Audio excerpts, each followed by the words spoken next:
we'll pop that down, we'll get our big brush back on the job, and we'll get the Agrax Earth shade out. And we'll go, and we're just going over the top areas, we're not going to bother with the areas underneath. It's just where the highlight colours are going to go. That is all we're interested in here.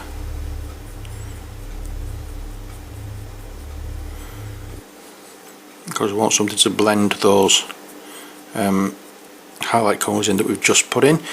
I'm going to shy away from that side for the time being because we've just painted that that circular shape there, so I'll shy away from there for a little bit just to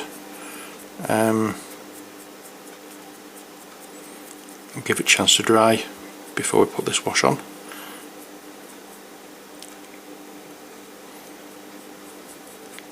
There we go.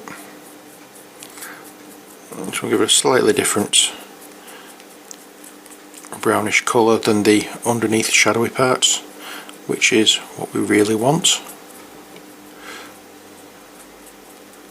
And then when we come back to this, we'll add the final level of highlighting, which is going to be just quite simply tallow and sand.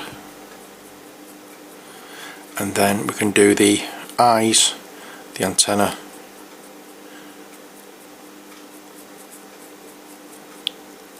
and then we've got a finished Umber Hulk. Oh well, as you can see, the Umber Hulk has dried off a little bit now, so it's time we did the final highlighting sections of this, and for that we're using just plain tallow and sand. And we'll start off as we did for the last highlighting section, doing his back, and it's just a case of getting the paint on where we always want it to go, which is where the sun or where the light is going to hit it. And if you can just do little dabbing strokes with it, in some areas you get a much better finish than you would if you just used a straight stroke. There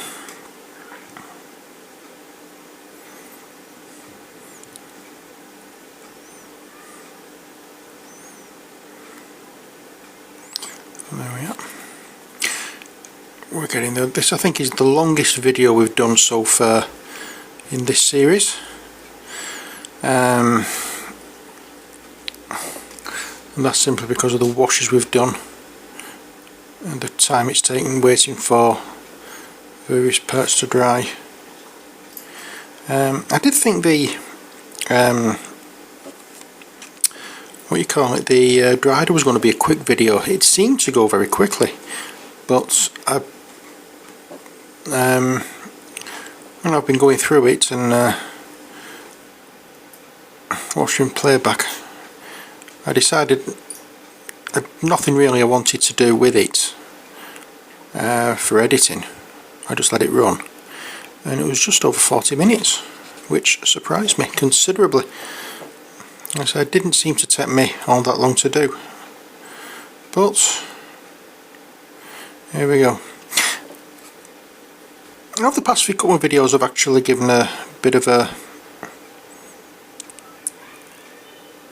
what you call it, an update on my subscribers.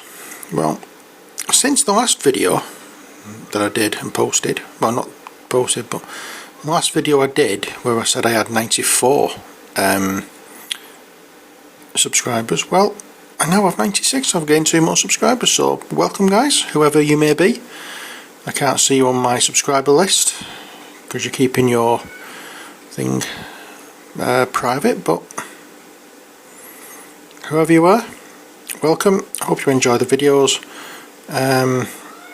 Always feel free to leave me messages. I look forward to the messages. I look forward to hearing your feedback from my videos, so don't be shy. I like being able to answer questions about anything you want to know as to why I did such a thing a certain way or whatever. Just as long as you keep it clean. I'm not a prude, but I don't want anybody. I prefer people of all ages to watch my videos rather than just rate it as an adult themed.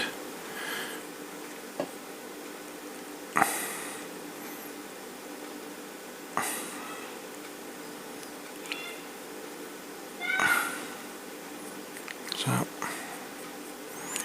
here we go with his face. And again, I'm just getting as little paint as I can on the brush and just dabbing like a stipple effect, because I want it to look as though the light is hitting but not actually catching on to anything.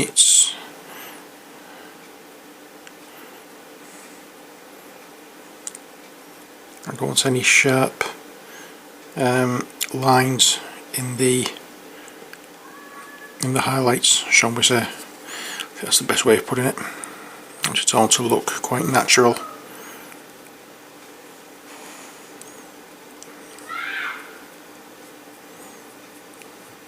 What I'll do is I'll just do a bit of a dry brush thing there to get the light on the edges of that plate of its arm. Just have the brush a little bit on the palette, just so we don't have too much paint on the brush for when we come down to doing his arm here.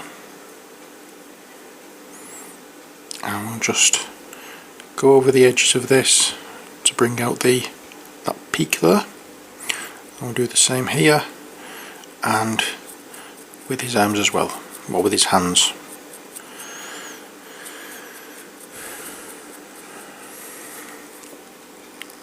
There we are. As we say, we're just trying to keep the lower parts of his body where it's in shade to be dark. Now, we're trying to work out what colour to use for the antennae and the, well, I'm assuming the mandibles.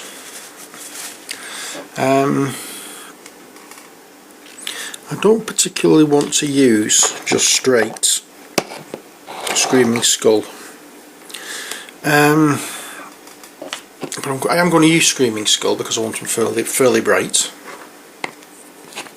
So I'll pop this out first of all, a bit of this on the palette.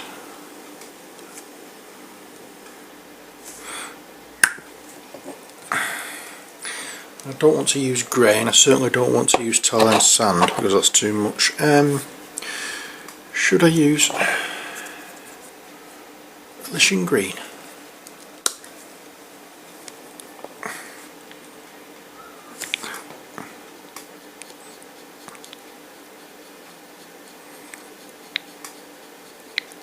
Let's try that, shall we? That looks an interesting colour.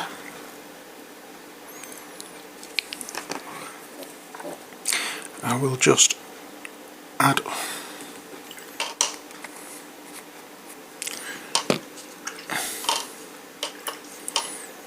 where's my cloth? There we are.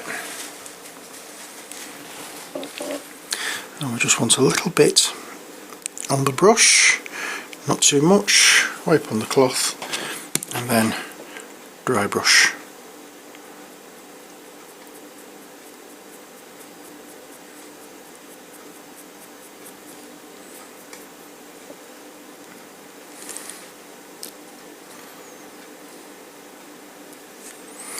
And we'll go over that edge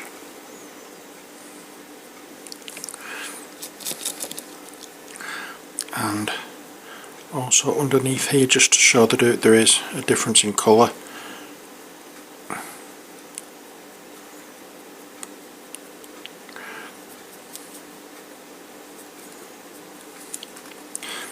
do the same again here. Well, there's not much paint on the brush. I'll do the dry brush first off and then get the paint on the brush and do the edge.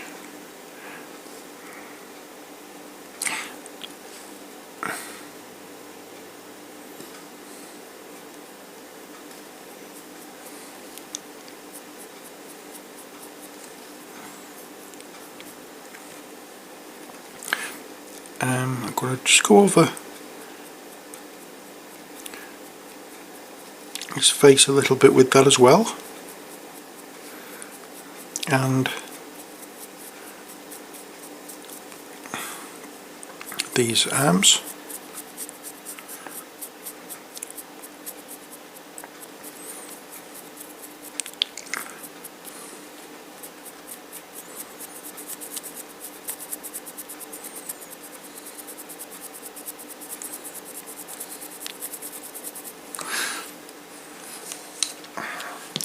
There we go. And now here's the fun part.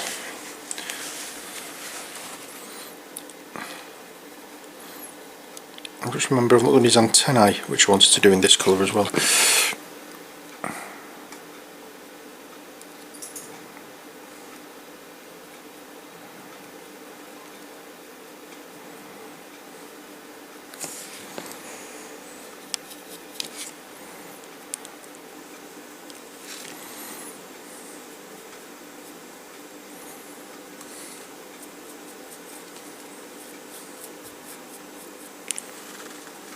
There we go, antennae done.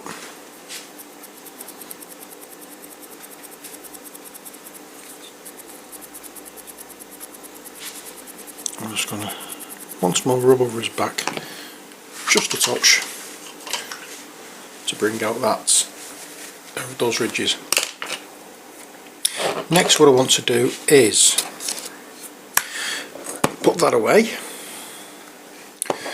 And we're going to be using different greens. We want scorpion green. We want, when I can find it, where are you? Not cast iron green.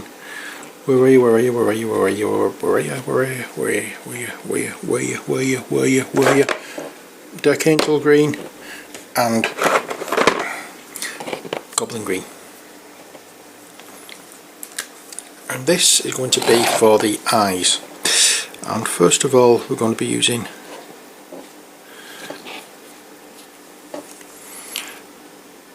dark angel green, and those eyes are going to get a blasting of that.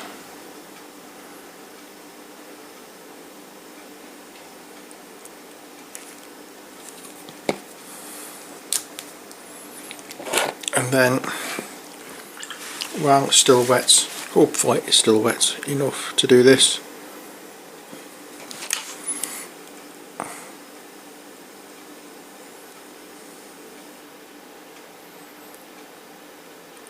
we'll go along the bottom of that with the goblin green.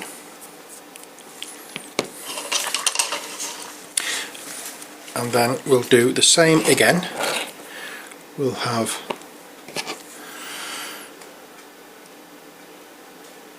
the dark angel green on the top of those eyes.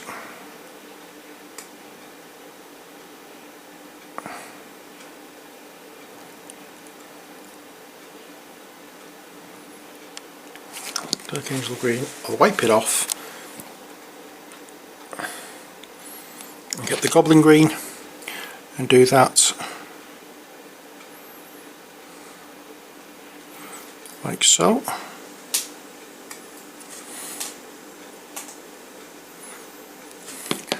And then I'll wipe that off, and then the scorpion green.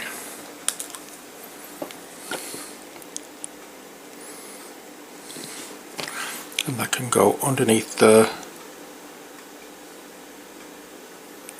like so.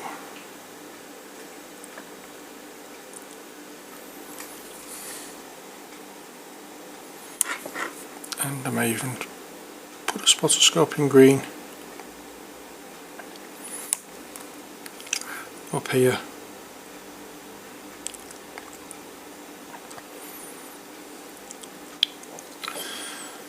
there you go, that's the Umber Hulk done almost. One more thing to do. And this means, oh, this is the messy part, to be brutally honest with you, because this is the one where we get our cheap crappy brushes out. It's the one where we get our other palette out, and the sticky white stuff that we call wood glue. Can you tell what we're going to be doing?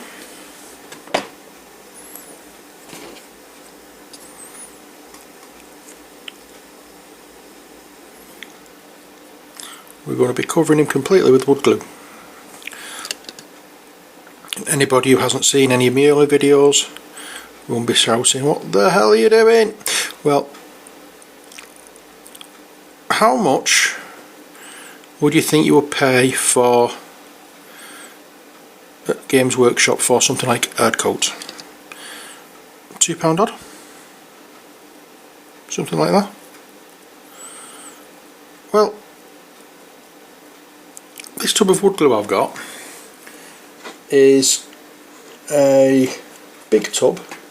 I don't know exactly how much is in it, 500 grams approximately, and it cost me £1. I think for value for money you'd be better off just covering your models that you want shiny with wood glue than Erdcoat.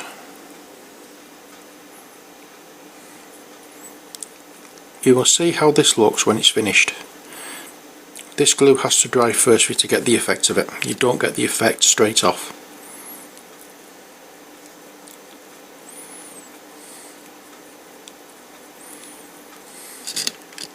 But believe me,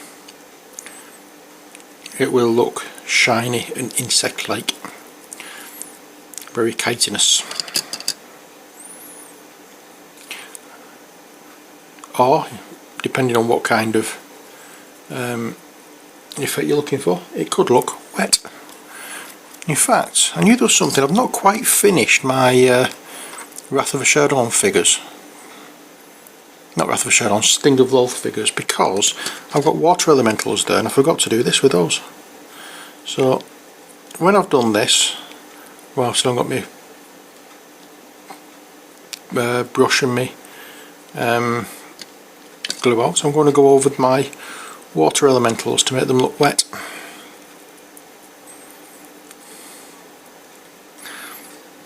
And I'll probably go over the thingy as well, with that, the base, to make it look as though there's something wet on top of it.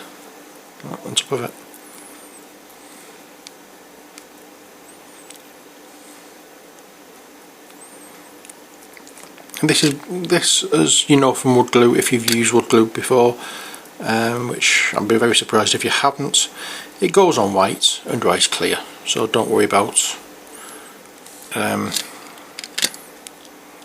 getting any milky look to your figure. Once it's dried, you won't get one. It dries clear.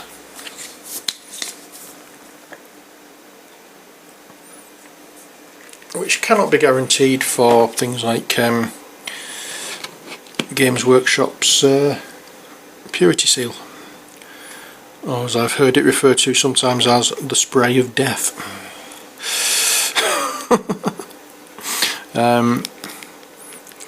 Because I've done it myself where I've used it, I've sprayed it on my figures after I've finished spending loads of time painting them, and it's ended up looking as though they're really dusty because they've got a white dusty finish to it.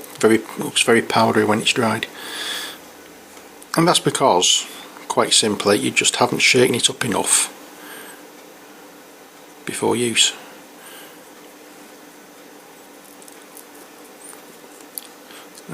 So when you're using those, just make sure that you shake it up properly.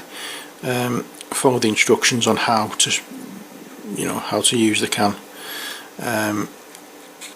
I think it says when you finish with it, hold it upside down and keep spraying until all you get is air coming out. You're supposed to do that as well, aren't you? I might be wrong, I might be mixing it up with something else.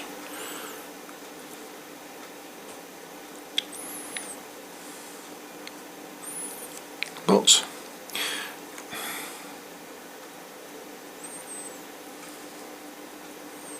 there you go. There is your Umber Hulk complete. Next time you see him will be just after I've finished doing the basing and he's all dried and ready for play. Okay, so that's it for another series. I'm going to do them off camera. So the next thing is, what am I going to do? Well, I've got add-on packs for Elder Sign, and I've got add-on packs for an add-on pack for Pandemic. So I may do another gameplay video of those to let you see how the add-on packs work, because they bring new dimension to the game. And then I've got the Tyranny of Goblins to paint. I may even do another Legend of Drizzt gameplay video, because I don't play that one, not played that one very often, and now I've done these I would like to just sort of include them in the game. So I think I may do something like that. What else is there? I've also got my critical mass stuff to do. I've got, as you know, I've got one of those, another one of these little deers to paint up. Quite pleased with that one now. I've got some other models as well to do, so I may do another painting video with those. Who knows? What do you want to see? Do you want to see some artwork? Do you want to see another gameplay video from one of the games I've mentioned? Do you want to see me just carrying on with Tyranny of Goblins? Do you want me to do critical mass? Whatever. It's up to you. Let me know. The ball's in your court. I'm doing nothing now until you let me know what you want me to do. Haha. So if you don't hear from me for months and months and months, then you know full well it's your fault for not telling me what you want me to do. Okay, so until next time, take care, God bless, and bye for now.